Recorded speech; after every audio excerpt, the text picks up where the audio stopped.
Hello, welcome to legal awareness web series. आज के इस एपिसोड में सबसे पहले तो हम अपनी भावभीनी श्रद्धांजलि देना चाहेंगे देश के उन जवानों को जो भारत माता की रक्षा करते हुए जिन्होंने अपना बलिदान दिया।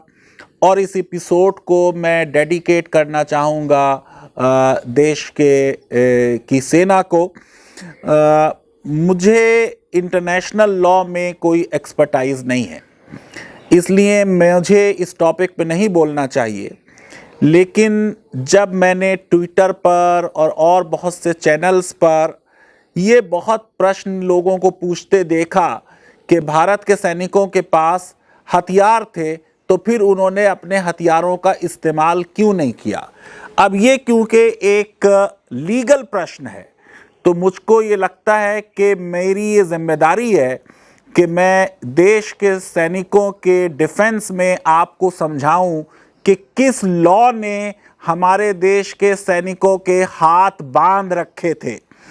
मुझे ये लगता है कि ऐसे संकट के समय में हमको प्रश्न ज़रूर पूछने चाहिए, लेकिन एक प्रश्नों की भी सीमाएं होनी चाहिए, आलोचना की भी सीमाएं होना चाहिए। मौका और महल से बात अच्छी लगती है।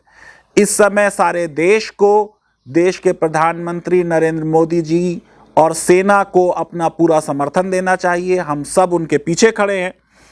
ये जो इस तरीके के प्रश्न आ रहे हैं और लोग कह रहे हैं कि साहब शाम में हमारे सैनिक क्यों चले गए, दिन में क्यों नहीं गए, ये डूब के क्यों मर गए, क्या इनको स्विमिंग नहीं आती थी, क्या चीनी सैनिक भी नदी में गिरे तो क्योंकि वो डाउन वाटर है तो क्या हमें उनकी लाशें मिली। मुझे ये लगता है कि ये इस तरह के जो प्रश्न हैं, ये प्रश्नों का सही समय नहीं है। कुछ ने तो ये भी लिख दिया कि भाई वो चाइनी जो फौजी होते हैं वो तो बहुत छोटे होते हैं और इंडियन जो हैं वो बहुत बड़े होते हैं और इंडियंस की तो मसल्स भी होती हैं, तो इंडियन तो एक चाइनीज़ फौजी को अपने एक हाथ से ही उठा सकता है। ये मजाक का समय नहीं है, ये एक सीरियस चीज़ है। मैं ये समझता हूँ कि चाइना की फ़ौज को, उनके फ़ौजियों को कम आंकना ये कोई अच्छी चीज़ नहीं है। मुझको ये लगता है कि हमको इस लॉ को समझने की ज़रूरत है जिसकी वजह से हमारे सैनिकों ने फायरिंग नहीं की और हथियारों का इस्तेमाल नहीं किया। आइए पहले ये समझ लें कि ये सारा झगड़ा जो हो रहा है, ये LOAC, line of actual control, India China की जो बाउंड्री है, वो जो लाइन ऑफ एक्चुअल कंट्रोल है ये 4057 किलोमीटर लंबी है। जब हमारा पाकिस्तान से झगड़ा होता है तो एक हमारा इंटरनेशनल बॉर्डर है जो लीगल बाउंड्री है और एक है LOC, लाइन ऑफ कंट्रोल, वो एरिया जिस पे पाकिस्तान ने कब्जा कर लिया है कश्मीर में, जिसको वो आज़ाद कश्मीर कहते हैं। ये कुछ 700 किलोमीटर का मामला है। भारत की पोजीशन हमेशा से ये रही है कि हम मानते हैं 1885 की जो जॉनसन लाइन थी चाइना और इंडिया के बीच में, कि वो सही लाइन ऑफ एक्चुअल कंट्रोल होनी चाहिए, बाउंड्री हमारी होनी चाहिए। चाइनीज पोजीशन ये है कि 1889 की जो मैकटर्ने मैकडोनाल्ड लाइन है वो होनी चाहिए। ये पहली बार शब्द जो है लाइन ऑफ एक्चुअल कंट्रोल, ये जाओ इन लाई ने नेहरू को 1959 में एक लेटर लिखा था, उसमें इस्तेमाल किया था। और फिर 1962 में जो इंडो पाक वार हुई उसके बाद ये टर्म जो है ये आम हो गया और इसको लीगल सैंक्टिटी मिल गई 1993 में, जब इंडिया और चाइना के बीच एक एग्रीमेंट हुआ और फिर 1996 में जो एग्रीमेंट हुआ। अब ये वो दो एग्रीमेंट हैं जिनकी वजह से हमारे सैनिकों ने हथियारों का इस्तेमाल नहीं किया। आइए ज़रा समझते हैं कि क्या ये हैं। सितंबर 7, 1993 का एग्रीमेंट है। इसमें छोटा सा एग्रीमेंट है। इसमें यह कहा गया कि दोनों साइड्स जो हैं, इंडिया और चाइना, वो जो 5 प्रिंसिपल हैं mutual respect of sovereignty and territorial integrity की, कि म्यूचुअल नॉन एग्रेशन, एक दूसरे के खिलाफ एग्रेसिव नहीं होंगे, non interference in each others internal affairs, equality and mutual benefit and peaceful coexistence with a view of maintaining peace and tranquility, line of actual control पर इन 5 principles की furtherance में पार्टीज ने यह agree किया कि कोई भी साइड जो है वो यूज नहीं करेगी और थ्रेट नहीं करेगी use of force against the other by any means. Article 1 है सितंबर 7, 1993 एग्रीमेंट का, जो कहता है that two sides are of the view that India China boundary question shall be resolved through peaceful and friendly consultations. Neither side shall use or threaten to use force against the other by any means. Underline कर लीजिए ये शब्द any means। इसका मतलब न China न India दोनों कोई मीन्स यूज नहीं करेंगे फोर्सफुल। यह भी कहा गया है इसमें कि कोई भी एक्टिविटीज जो हैं दोनों साइड्स में से लाइन ऑफ एक्चुअल कंट्रोल को ओवर स्टेप नहीं करेंगी, और अगर वो ऐसा करती हैं तो वो पुल बैक करेंगी और अपनी तरफ वापस लौट जाएंगी। फिर यह कहा इसके आर्टिकल 2 में कि each side will keep its military forces in areas along with the line of actual control to a minimum level compatible with the friendly and good neighbourly relations. यानी वहां पे फौजें भी जो लाइन ऑफ एक्चुअल कंट्रोल होगी उसमें कम रखी जाएंगी, और जब आप फौजें रखेंगे कितनी उसके बारे में भी एक दूसरे को आप इंफॉर्मेशन देते रहेंगे। फिर इसी में यह भी कहा गया कि साहब कंसल्टेशंस होते रहेंगे, और अगर कोई कंटिंजेंसी होगी तो एक दूसरे से मीटिंग करके फ्रेंडली कंसल्टेशन में उस प्रॉब्लम को हल किया जाएगा। इंट्रूजन एयर का भी नहीं होगा, और लाइन ऑफ एक्चुअल कंट्रोल में एक दूसरे को लोग वायलेट नहीं करेंगे, और डिप्लोमेटिक और मिलिट्री एक्सपर्ट्स आपस में बात करते रहेंगे। इसके बाद नवंबर 29, 1996 को दूसरा एग्रीमेंट होगा। इस एग्रीमेंट में भी उन 5 प्रिंसिपल्स की बात की गई कि साहब mutual non aggression, non interference in internal affairs, equality and mutual benefit, peaceful को एग्जिस्टेंस, जो फंडामेंटल प्रिंसिपल्स हैं दो देशों के बीच में, उनको याद किया गया प्रीएम्बल में। और फिर इसमें प्रीएम्बल में कहा गया कि हम रीअफर्म कर रहे हैं neither side shall use or threaten to use force against the other by any means. फिर अंडरलाइन कर लीजिए एनी मीन्स। और seek unilateral military superiority, unilateral military superiority, इसको भी अंडरलाइन कर लीजिए। और ये वाले एग्रीमेंट में फिर 7 सितंबर 93 के एग्रीमेंट को याद किया गया। और फिर अब इसमें जो एग्रीमेंट हुआ है वो मैं आपको बता रहा हूं कि आर्टिकल 1 में फिर से ये बात कही गई कि neither side shall use it's military capability against the other side. No armed forces deployed by either side in the border areas along the line of actual control as part of their respective military strength shall be used to attack the other side. Underline कर लीजिए attack the other side, or engage in military activities that threaten the other side or undermine peace, tranquility and stability in the India-China border areas। मेरे हिसाब से China ने 1993 और 1996 दोनों agreements का clear violation किया है, और हमारे देश ने और हमारी सेना ने अपनी जान पर खेल के भी इस एग्रीमेंट को इन्फोर्स किया है। आर्टिकल 2 में बात कही गई कि साहब जो दोनों देशों में डिटर्मिनेशन होगा बाउंड्री का वो फेयर होगा, रीजनेबल होगा, म्यूचुअली एक्सेप्टेबल होगा, दोनों एक दूसरे की लाइन ऑफ एक्चुअल कंट्रोल पे ओवर स्टेप नहीं करेंगे। आर्टिकल 3 में कहा गया कि मिनिमम मिलिट्री फोर्स रखेंगे। यानी आप ये सोचिए कि यहां तक इसमें लिखा है के आर्म्स रिड्यूस किए जाएंगे, combat tanks, infantry combat vehicles, guns, bigger calibre mortars, सब दिया हुआ है कि इस सबको कम किया जाएगा, सरफेस टू सरफेस मिसाइल। फिर यह कहा गया है कि दोनों पार्टीज एक दूसरे से डेटा मिलिट्री फोर्सेस पर शेयर करेंगी जब वो रिड्यूस कर रही हैं, कितना रिड्यूस कर रही हैं। ये जो टीवी चैनल्स पे बात हो रही है, ये बहुत मेरे ख्याल से गलत बात है कि हम प्रोवोक कर रहे हैं कि दो देश आपस में जंग पे चले जाएं। फिर इसमें यह बात कही गई कि साहब एक सीलिंग होगी, उस सीलिंग से ज्यादा आप मिलिट्री नहीं रख पाएंगे। और फिर यह बात भी कही गई कि जब आप आइदर साइड पे हैं तो आप वहां पीस मेंटेन करेंगे और टेंशन ना हो, इसके लिए दोनों पार्टीज जो है वो लार्ज स्केल मिलिट्री एक्सरसाइजेस भी नहीं करेंगे।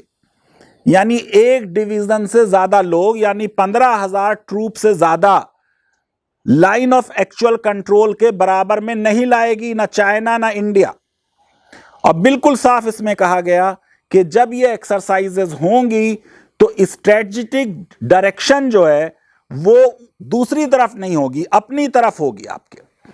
फिर यह भी बात कही गई कि साहब अगर आप मेजर मिलिट्री एक्सरसाइज कर रहे हैं जिसमें एक ब्रिगेड यानी 5,000 से ज्यादा ट्रूप्स हैं, तो आप प्रायर इंफॉर्मेशन देंगे दूसरी पार्टी को, और फिर कब आपकी एक्सरसाइज खत्म होगी यह बात आप दूसरी पार्टी को बताएंगे विद इन 5 डेज। और जो दोनों पार्टीज हैं उनको टाइम क्लैरिफिकेशन दिया जाएगा इस मामले में। फिर इसी एग्रीमेंट में यह बात भी साफ तौर से कह दी गई कि साहब एयर इंट्रूजन नहीं होगा। 93 में भी कही गई थी, अब फिर कह दी गई ये बात। फिर उसके अलावा यह कहा गया कि अनआर्म्ड ट्रांसपोर्ट एयरक्राफ्ट, सर्वे एयरक्राफ्ट और हेलीकॉप्टर जो हैं वो परमिट किए जाएंगे, लेकिन कोई मिलिट्री एयरक्राफ्ट आइदर साइड पे फ्लाई नहीं करेगा लाइन ऑफ एक्चुअल कंट्रोल पर विदाउट प्रायर परमिशन। मैं ये समझता हूं कि ये टीवी चैनल्स जो है ये बिल्कुल बिना लॉ को जाने हुए इस मुद्दे पे डिबेट कर रहे हैं। दोनों पार्टीज इस एग्रीमेंट से बाउंड है। और फिर ये भी हमने कहा कि neither side shall open fire, cause biodegradation, use hazardous chemicals, conduct blast operations और हंट विद गन्स और एक्सप्लोसिव्स। मेरे सैनिकों के हाथ बंधे हुए थे आर्टिकल 6 की वजह से, क्योंकि उसमें लिखा था कि वो फायर नहीं कर सकते। और अगर यह जरूरत पड़ी कभी कि ब्लास्ट करना है with in 2 kilometre of line of actual control किसी डेवलपमेंट एक्टिविटी के लिए, तो 5 दिन का नोटिस दे दिया जाएगा। आप देखिए कि साफ तौर पे ये लिखा हुआ है, while conducting exercises the live ammunition in areas close to line of actual control, precaution shall be taken to ensure that a bullet or missile does not accidentally fall on the other side across the line of actual control, और वहां वो लोगों की या property का loss ना करे। पाकिस्तान रोज violet करता है इस तरीके की चीजें।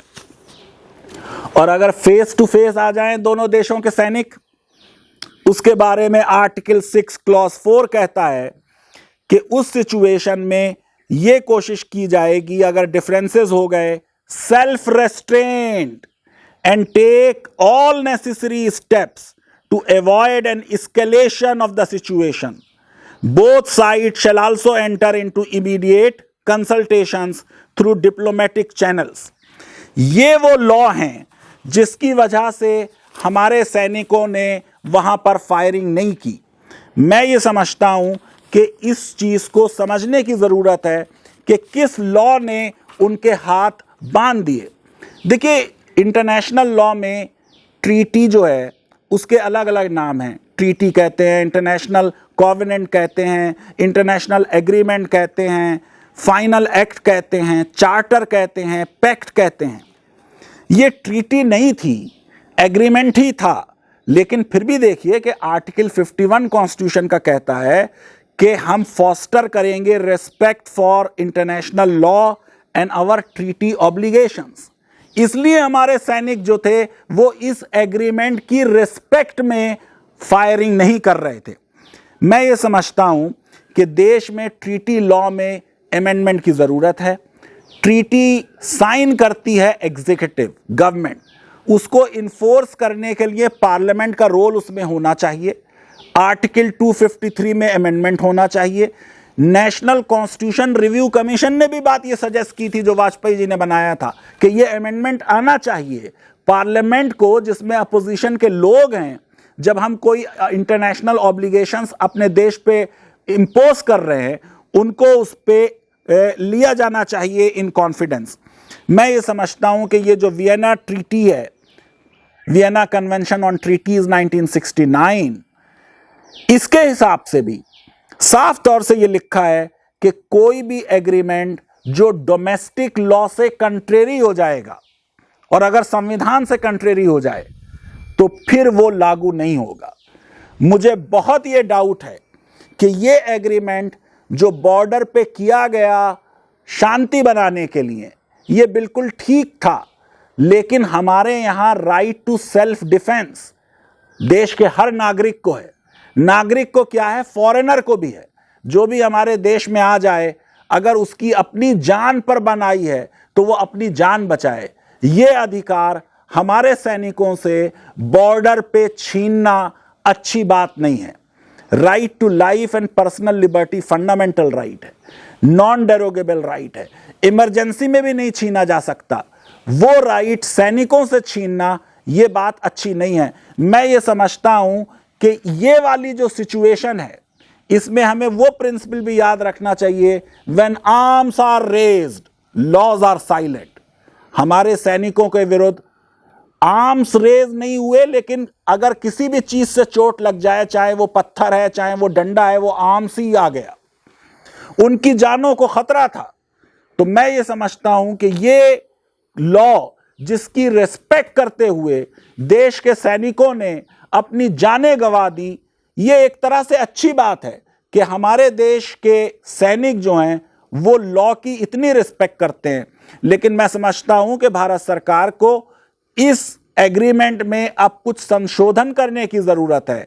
हमारे सैनिकों को सेल्फ डिफेंस, जब वो उस सिचुएशन में हो जाएं कि उन्हें अपनी जान बचानी हो, तब मैं समझता हूं उनको अपने जीवन की रक्षा का अधिकार, right of private defence available होना चाहिए, जैसे देश के और नागरिकों को है।